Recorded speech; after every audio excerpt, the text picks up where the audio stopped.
Құдай берген Ашыралы ұлы жалғыз өзі ғана шығып жатқан. Ешкім анын ордына келген емес. Азыр қандай болады? Азыр да ошондой эле көрүнүш. Азыр дагы Құдай берген Ашыралы ұлы ортого түшкөн, бирок Жайлообек Султанбеков азыр ортого түшкөн Жайлообек Султанбеков комбайн менен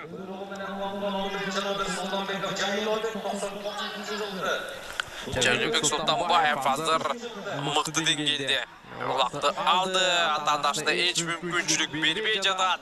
Бүгүнкү күндө айтып коелу, Кыран командасы жекеме-жекеде 80% жеңишке жетүүдө. Алгачкы таймда гана бир аз ысгатада мүмкүнчүлүктөр болуп жаткан. 2 ирет жаңылбасам жекеме-жекеде жеңишке жеткен, бирок андан кийин Кыран командасы жерден улакты ийип кетүүдө өтө мыкты. Болгону мына ысгата командасынын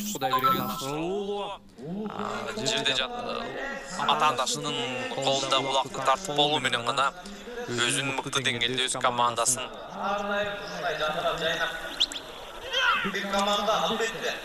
бир нече кооптуз чабуулдардын башталышынан сактап калып жаткан.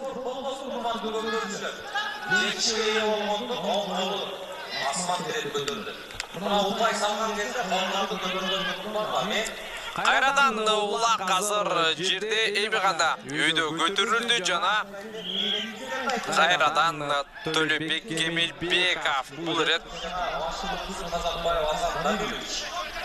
Кыран командасынын жетекчиси Жумалиев Руслан Зарыпбекович жана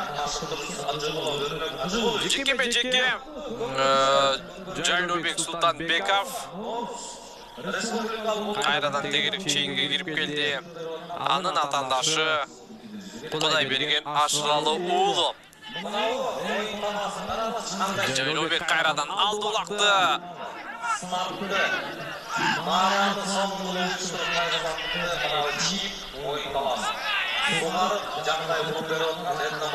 Караңыздар, азыр аттын алдында калып калды улак.